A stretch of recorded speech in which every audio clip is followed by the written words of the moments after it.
I don't think I picked my own supervisor. When I applied there, it was already this proposed package for me with my three supervisors. But when I interviewed with them, they did mention like if I know anyone in the university that would be more that will help or assist me more, then they would be able to do some changes. That's what they said. Um, you mean if there's any advantage in choosing your own supervisors? No, I don't think there's any advantage at all because you might be biased in your selection of supervisor. You might not be very competent in your area of study, but just because you like the person, you choose the person. I think it's better the university based on the research area of those supervisors and what they're going to add to your PhD. That is the key thing. Yeah. So I think choosing the right supervisor is really important. I initially applied to work with a particular professor who's still on my supervisory team. However, in the process of applying and being given an offer, there were people put on my team who I hadn't worked with before, who I didn't necessarily know their research credentials or their experience. That I have found that a couple of those people have really added something, that it's been something new that I wasn't aware of. I also, in the course of my first year, changed my team and requested a new director of studies, and that was because I felt that we personally weren't able to work together in a supportive way, and I knew that there was somebody else who I could bring onto the team who was going to have a really big impact. And so I think it's a bit of a balance. I think when you start, you also don't necessarily know where your research is going to go.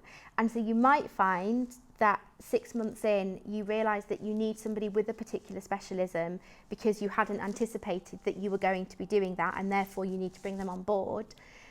And also you might just find that there's a bit of a personality clash, and you have to have your supervisory team for 3 years.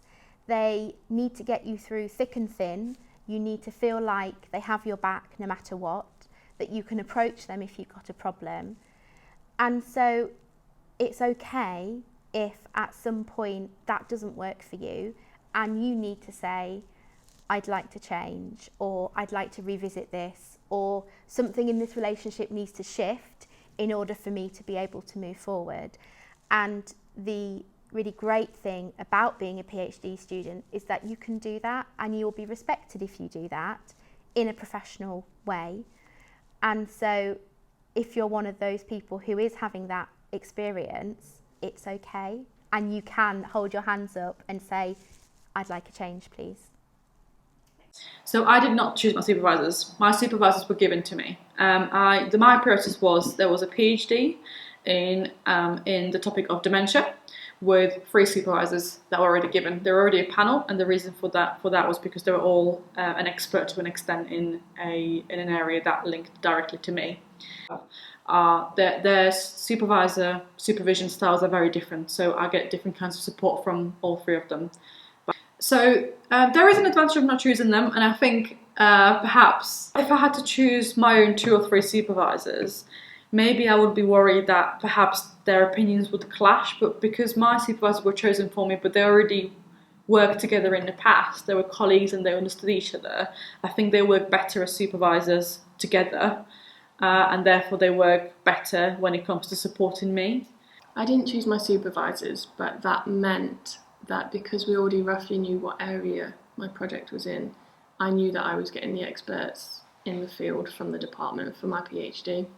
So as my supervisors changed just before I started my PhD, so did the topic area that I was coming into to do the PhD in. But kind of knowing that you've got experts in their fields backing you, it wasn't such a scary decision to then carry on moving forwards with that change. I didn't choose my supervisor per se because I chose a project that already had a supervisor package with it. I'm really happy with the supervisors that are connected to the project. But I think there might be, if you know the supervisors, if you've been at the university, there might be an advantage to choosing a supervisor because you know which staff members you might be able to work with quite well. I think for me, the advantage of not choosing a supervisor was because I had never been to Derby. I didn't know staff members very well, but the supervisors had already been involved with this project. So it was me coming onto this project and trusting that the people involved with it were the most, how can I say this? Were the most capable of this specific project. They were very specifically chosen to be able to assist this project from a scientific, academic point of view. So I think that's the advantage when you choose someone just because they are in with this project. They are the people that care about the project already.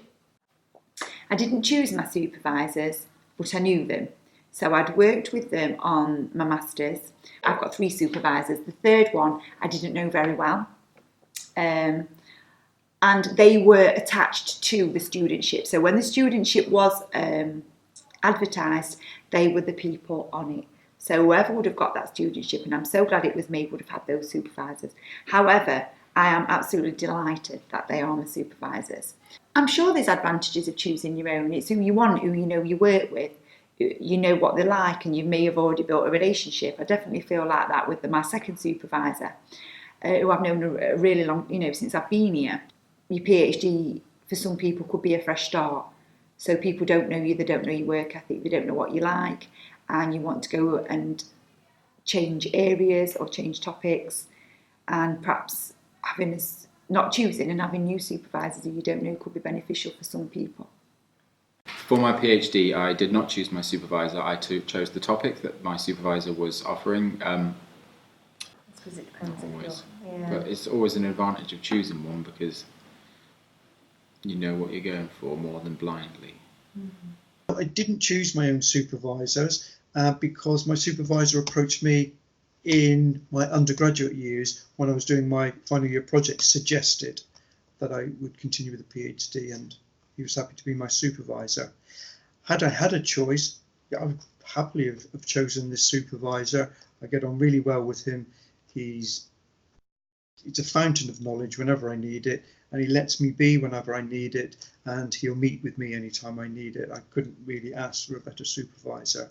I would say if a PhD student was approaching supervisors and starting a new PhD now, I think it would be very comfortable for them to have some say in their PhD supervisor.